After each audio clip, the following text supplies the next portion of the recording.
नमस्कार, मी आकाश जाधव. सर्वप्रथम सगळ्यांना गणेश चतुर्थीच्या खूप खूप शुभेच्छा. आज संकल्प एज्युकेशनमध्ये सुद्धा गणरायाचं आगमन झालेलं आहे आणि त्याच निमित्त गणरायाचं इथं पूजा अर्चा करून मला असं वाटलं की एक चर्चा तुमच्याशी जी ते करावी. चर्चा महत्त्वाच्या मुद्द्यावर आहे. सोबतच काल सेंट्रल बँक ऑफ इंडियाचा निकाल लागला. त्यामधून 1000 विद्यार्थी जे आहेत ते PGDBFच्या कोर्ससाठी सिलेक्शन झालेलं आहे. शक्यतो अशी यादी आली की मी त्याचं ॲनालिसिस किंवा कधी-कधी ओव्हर ॲनालिसिससुद्धा जे ते करत असतो. तर त्या माध्यमातून त्यांनी 3 CLD सेंटर्स त्यांचे जे लर्निंग सेंटर्स आहेत, त्याच्यानुसार मुंबई, पुणे आणि नागपूर हे महाराष्ट्राचे सेंटर्स होते. 1000 मुलांची यादी आहे तशी आहे.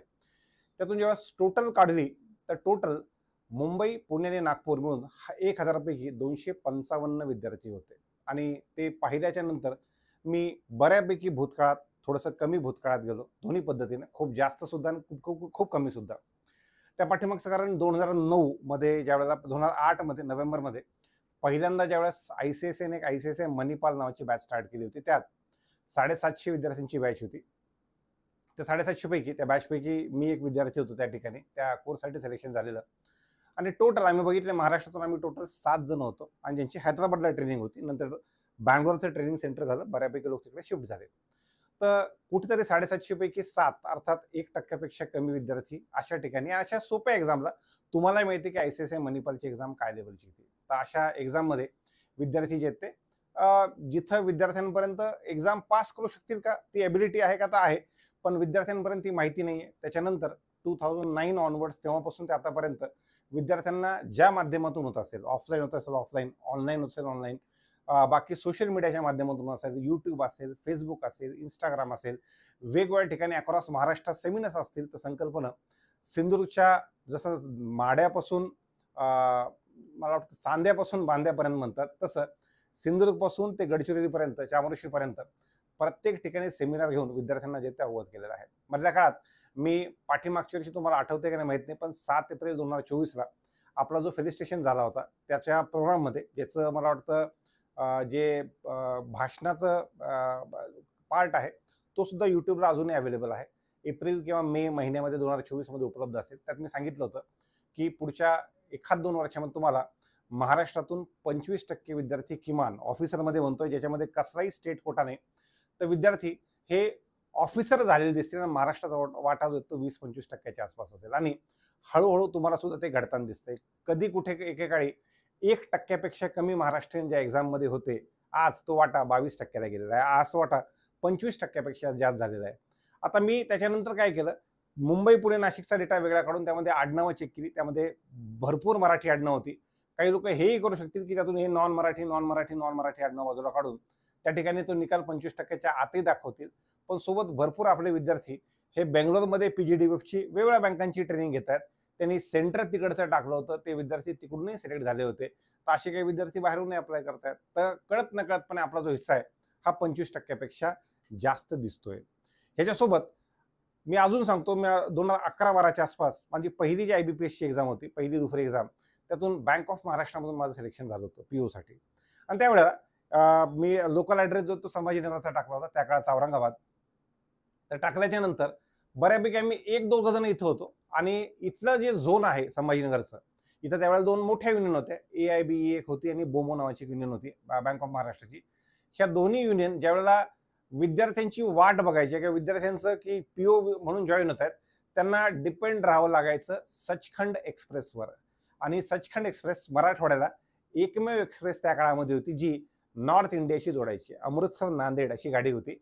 आणि बऱ्यापैकी बँक ऑफ महाराष्ट्रामध्ये PO बनण्यासाठी किंवा PO बनल्याच्या नंतर बँक ऑफ महाराष्ट्राला उत्तरेतून येणाऱ्या रेल्वेची वाट बघावी लागायची. का, तर किती जागा काढल्या तर मॅक्सिमम विद्यार्थी बाहेरचे होते. मला असं वाटतं मी असे एक ना एकापेक्षा जास्त एक्झाम्पल्स माझ्याकडे आहेत, ज्या माध्यमातून हळूहळू तो निकाल कसा प्रोग्रेस झाला हे तुम्हाला कळेल.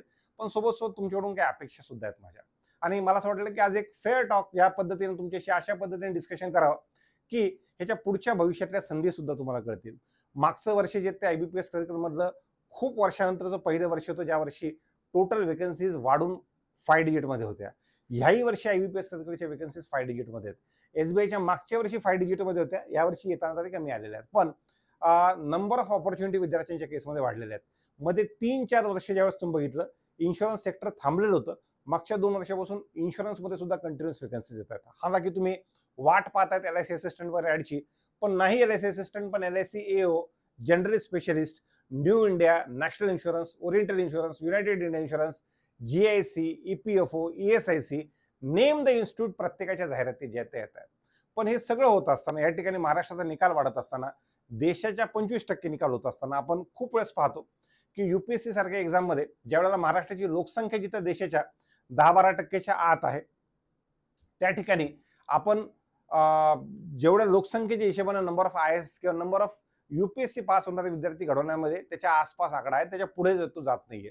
पण एक कन्सिस्टंट एफर्ट्स महाराष्ट्रातील मुलांनी, म्हणतोय मी, कोणत्या इन्स्टिट्यूट किंवा त्याकडे म्हणतो, महाराष्ट्रातील मुलांनी ते मेहनत घेतली आणि आज तो हिस्सा जो आहे तो एक्झाममध्ये तुम्हाला 25% वरती दिसतोय. असाच एक व्हिडिओ मी मागच्या वर्षी बनवला होता, ज्यामध्ये मी 2 एक्झाम बद्दल कंपॅरिझन केलं होतं. एक मला चांगलं आठवतं, पंजाब नॅशनल बँकेच्या PNBच्या एक क्रेडिट ऑफिसरची जागा निघाली होती, त्याच्यामध्ये मुलांची यादी जी त्यांच्या स्टेट प्रमाणे दिलेली होती, आणि एक LIC AOची होती. आणि दोन्ही एक्झाममध्ये कुठे ना कुठे एकामध्ये 15%, एकामध्ये 18% टक्केवारी पुढे मग होऊ शकते. एवढे विद्यार्थी महाराष्ट्रातील होते, जिथे ओपन कॉम्पिटिशन भारताची असताना. अशा ठिकाणी एवढं होत असताना जर विद्यार्थ्यांचं प्रमाण किंवा पर्सेंटेज टर्म्समध्ये टोटल जागांमध्ये प्रमाण वाढतंय आणि हे कळत नकळतपणे 25%वर जात आहे, तर असं होत असताना विद्यार्थ्यांनी सुद्धा मला असं वाटतं व्यवस्थित पाहिलं पाहिजे. काही विद्यार्थी म्हणतील, सर तुम्ही काढलेल्या डेटामध्ये किंवा पुण्यामध्ये, नागपूरमध्ये किंवा मुंबईमध्ये तुम्हाला सर त्याच्यापेक्षा जास्त जागा मला हैदराबादला दिसल्या असं म्हणतील. पण हैदराबाद हे जे रिजन मला दिसलं, तर हैदराबाद हे तेलंगणाचं सुद्धा रिजन तेच दिसलं हैदराबाद, आणि त्याच्यानंतर जे आंध्र प्रदेश आहे त्यांचं पण तेच दिसलं. त्यांच्या मे बी होऊ शकते की 2 राज्याची मिळून जागा तेवढ्या असतील. आपल्याला माझ्या केसमध्ये मी मुंबई 24, पुणे 119, नागपूर 112 अशा पद्धतीने टोटल 255 जिथे काढलेले. एखाद दुसरा आकडा जो तो पुढे मग निश्चित होऊ शकतो. पण अशा पद्धतीने विद्यार्थी किंवा विद्यार्थ्यांचं सिलेक्शन वाढत असताना कुठं ना कुठं टोटल नंबर ऑफ ऍप्लिकेशन जिथे कमी पडत आहेत, टोटल ऍप्लिकेशन कमी पडत आहेत. जसं मी मागच्या IBPS POचं जे मी लास्ट मिनिट टिप्स घेतलं होतं, त्यातही मी तुम्हाला सांगितलं होतं की त्याच्यामध्ये मी एक एक्झाम्पल दिलं होतं. सध्या खूप हॉटेलमध्ये वॉर चालू आहे हॉटेलमध्ये. तर त्यात एक आघाडीवर असणारं सोशल मीडियावरचं हॉटेल आहे हॉटेल भाग्यश्री. त्यांनी सांगितलं होतं की माझ्या हॉटेलमध्ये मी क्वांटिटी आणि क्वालिटी दोन्ही पण देतो. ज्या ठिकाणी निकालामध्ये महाराष्ट्राची क्वालिटी असताना मला असं वाटतं की अजूनही आपल्या केसमध्ये क्वांटिटी जे आहेत ते नंबर ऑफ ॲप्लिकंट खूप कमी आहेत. तर जे विद्यार्थी व्हिडिओ पाहतात, मला असं वाटतं आपण निकालामध्ये 25% ओपन कॉम्पिटिशन, भारताची कॉम्पिटिशन असताना अशा ठिकाणी आपण एवढा चांगला निकाल महाराष्ट्राचा येतोय, पण टोटल नंबर ऑफ ॲप्लिकंटमध्ये जिथे टोटल ॲप्लिकंटचा आकडा कुठेतरी 8 ते 10 लाखाच्या मध्ये स्थिरावलेला असताना महाराष्ट्राचा हिस्सा तिथे ॲप्लिकंटचा लोकसंख्येचे प्रमाण 10%, अर्थात 80,000पासून 1 लाख अपेक्षित आहे, पण तो 50,000पेक्षा कमी आहे. सर ही आकडेवारी तुम्ही कुठून किंवा कसं सांगतायत? तुम्ही बऱ्यापैकी त्याच्याबद्दलची माहिती घेऊन सांगतो. आपला जे ॲप्लिकंट आहेत, आपली क्वांटिटी खूप कमी आहे आणि त्याच्या तुलनेमध्ये क्वालिटी जी आहे ते निकालाची जास्त आहे. तर तुम्ही सुद्धा कसंही करून प्रयत्न करून जर का हाच आकडा जे सध्याला ॲस्पिरंट जे आहेत ते 40-50 हजाराच्या आसपास आहेत, त्याला एकदा 1 लाखाच्या वरती घेऊन गेले, महाराष्ट्रीयन मुलांना जर वरती घेऊन गेले, तर हा निकाल यातलं जे प्रमाण आहे ते एकदम दीड वर्षाच्या काळामध्ये तुम्हाला 30-35-40%ला गेले दिसेल. सोबतच आता याच्यामध्ये हे ॲप्लिकंट वाढतील का? ते ॲप्लिकंट वाढतील, कारण की SSCने अजूनही जुना त्यांचा जो वेंडर होता, जो आता नवीन वेंडर आहे, जो की बऱ्यापैकी बदनाम झाला होता आणि SSCच्या चेअरमनने येऊन सुद्धा सांगितलं होतं एड्युकेटीचं. तर त्याच्यानंतर मला असं वाटतं की खूप वर्ष किंवा खूप दिवस ती सिस्टम सुधारायला लागली, तर त्यातले बऱ्यापैकी मुलं इकडे येऊन जातील. पण मुळात SSC करणारा मोठा वर्ग हा नॉर्थचा आहे, तोच वर्ग ह्यामध्ये येऊन जाईल आणि आपलं प्रमाण जे एक्झाम देणाऱ्यामध्ये सध्या 5%च्या आसपास आहे. 8 लाखापैकी 40,000 किंवा 10 लाखापैकी 50,000, 5%च्या आसपास आहे. ते प्रमाण अजून जास्त ढासळेल. तर अशा वेळेला ह्या गणपतीला किंवा ह्या गणेश चतुर्थीला माझी तुमच्याकडून अपेक्षा आहेत की ही ॲप्लिकंटची संख्या जी ती वाढली पाहिजे. नंबर 1. हे सगळं होत असताना खूप वेळेस विद्यार्थी जे आहेत ते तयारी करत असताना त्याच्यासमोरच्या काही अडचणी येतात. त्याच्यासाठी तर मी टिपिकल मी ॲप्लिकंट वाढावे म्हणतो. मी एखाद्या X कोचिंग कडून करा किंवा Y कोचिंग कडून करा त्यासाठीच हा व्हिडिओ नाहीये. पण टोटल ॲप्लिकंट जे 40-50,000च्या आसपास आहे ते लाखाच्या पुढे जे ते निश्चित गेले पाहिजे. ॲटलिस्ट लोकसंख्या 10-12% तर ॲप्लिकंट सुद्धा 10-12% लोकसंख्येच्या पाहिजेत. पण तेवढे नसताना कमी ॲप्लिकंटच्या बेसिसवर हा एवढा निकाल आहे, मला सोबत दाखवून द्यायचं होतं. मी सध्याला फोकस करताना एक एक्झामवर केलेला आहे. सर तुम्ही IBPS PO बद्दल का बोलत नाही?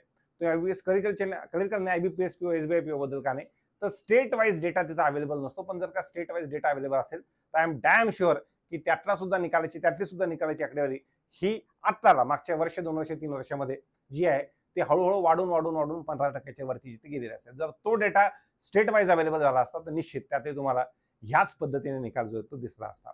सोबत आता आपल्या तयारीचे जे विद्यार्थी सिलेक्शन होत नाहीत किंवा आपल्या तयारीची लॉन्जिटिव्हिटी वाढवण्यासाठी वेळ वाढवण्यासाठी खूप वेळेस घरची लोक नाही म्हणतात, मुली असतील नाही म्हणतात, मुलं असतील तर पैशामुळे नाही म्हणतात. तर ह्या ज्या काही योजना सध्याला येतात या योजनांद्वारे जरी तुम्ही आलात तर तुम्हाला भरपूर गोष्टी त्यापैकी ऑफलाईन कोचिंग मिळतंय.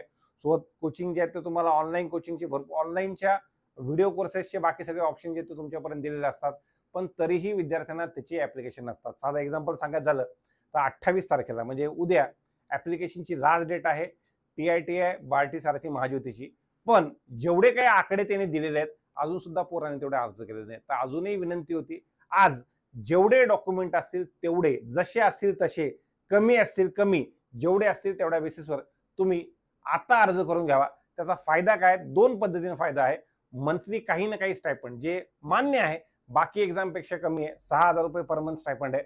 पण या कमी स्टायपंडवर आपल्याला जर का 6 महिने पुढेपर्यंत जाता आलं, ह्या स्टायपंडवर पुढे जाता आलं आणि सोबत तुम्हाला ज्याही ॲडेड फॅसिलिटी, ॲडेड कोर्सेस वगैरे मिळतात त्याची मदत घेता आली तर निश्चित सिलेक्शनला त्या गोष्टींचा फायदा होईल. आज म्हणजे 28, आज 27 आहे, 28 पर्यंत अजूनही वेळ गेलेली नाहीये. तुमच्यापैकी ज्यांचं सिलेक्शन झालेलं नाहीये जास्तीत जास्त लोकांनी अप्लाय करा.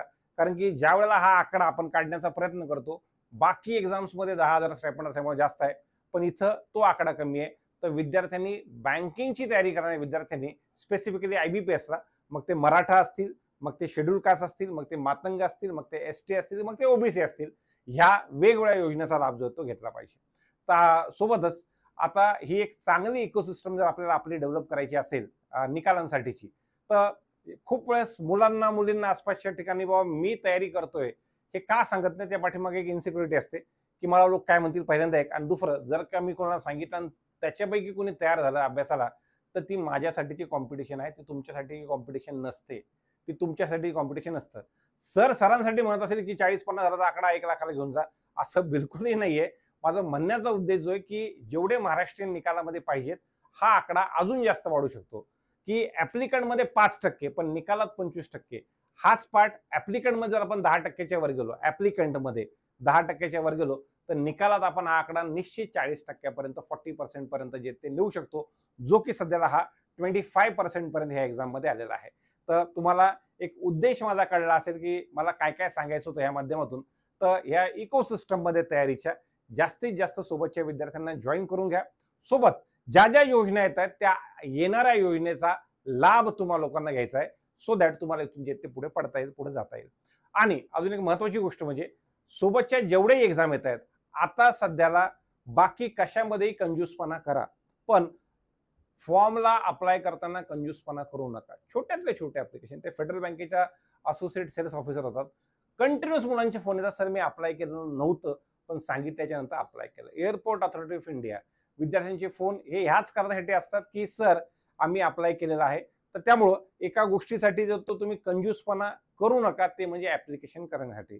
मग तुम्ही तयारी ऑनगोईंग आहे, तयारी कमी आहे, मार्क कमी येत आहेत, मार्क जास्त येत आहेत, तुम्ही कोणत्याही कॅटेगरीत असो तर तुम्ही जास्तीत जास्त फॉर्म जे ते अप्लाय केलं पाहिजे. आता सध्याला एक्झामपैकी न्यू इंडिया ॲश्युरन्समध्ये असा तुमच्या एओच्या आणि जनरलिस्ट आणि स्पेशलिस्ट सगळ्या जागा आहेत. जास्तीत जास्त विद्यार्थ्यांनी जे एलिजिबल असतील स्पेशलिस्टमध्ये करा. पण समजा तुम्ही स्पेशलिस्टमध्ये बसत नसाल तर जनरलिस्ट म्हणून केलं चालेल. सेम मला LIC बद्दल सांगायचं होतं. तर कारण की ते खूप प्रीमियम टाईपचे जॉब्स आहेत.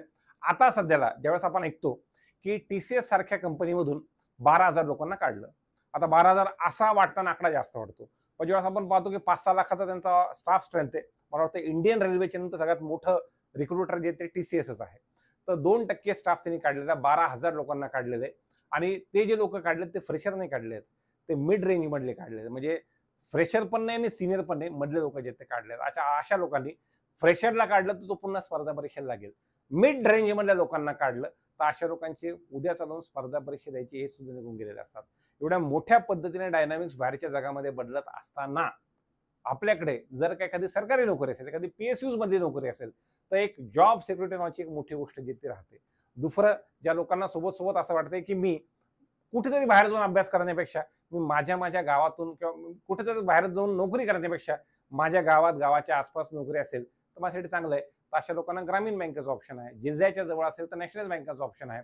SBIचं ऑप्शन आहे. इन्शुरन्समध्ये पाहिजे असेल तर Mumbai, non Mumbai, across Maharashtra district लेव्हलचं ऑप्शन आहे. मला फक्त स्टेट कॅपिटलमध्ये जॉब करायचा आहे, तर अशा विद्यार्थ्यांना RBI आहे, नाबार्ड आहे, NHB नॅशनल हाऊसिंग बँक आहे, सिडबी आहे. अशा ठिकाणचे भरपूर ऑप्शन जे आहेत ते उपलब्ध आहेत. तर एक फ्लेक्झिबिलिटी जॉबची मिळते. स्टार्टिंग पॅकेज जे आहेत ते आज सुद्धा IT कंपन्या, मी 10-15 वर्षांनी 16 माझी जवळ ऑलमोस्ट 20 वर्षांनी इंजिनिअरिंग झालेली आहे. तेव्हा जेवढं स्टार्टिंग पॅकेज द्यायच्या, आजही स्टार्टिंग पॅकेज तेवढंच देत आहेत. त्या कंपॅरिझनमध्ये बँकांचं स्टार्टिंग पॅकेज आता सध्याला ऑफिसरचं ऑलमोस्ट 1 लाखापर्यंत गेलेलं आहे. इन्शुरन्स वगैरे बघितलं तर 1 लाखाच्या वरती सुद्धा गेलेलं आहे. तर एवढ्या सगळ्या गोष्टी, एवढ्या सगळ्या अपॉर्च्युनिटी तुमच्या हातामध्ये असताना माझी सगळ्यांना कळकळीची विनंती होती की येणारा काळ जो आहे तो भरपूर संधी घेऊन येणारा काळ आहे. तर या व्हिडिओमध्ये सांगितलेल्या भरपूर गोष्टी ह्याच पद्धतीने फॉलो करा. आमच्याकडून काही ॲडेड गोष्टी लागत असतील कमेंट बॉक्समध्ये टाकत चला. कमेंटमध्ये मी त्या प्रत्येकाचं जे ते आन्सर तर देणार नाही, पण वाचून अपकमिंग व्हिडिओमध्ये त्यातले मॅक्सिमम पॉईंट जे ते कव्हर करायचा प्रयत्न करेल.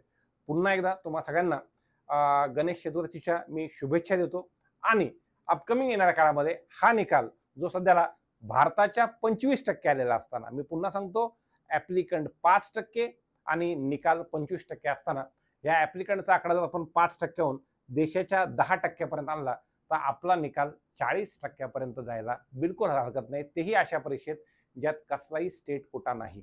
प्रत्येक राज्यातल्या प्रत्येक मुलांना एक समान ऑपॉर्च्युनिटी असेल अशा ठिकाणी अशा पद्धतीने जॉब जे ते उपलब्ध होतील.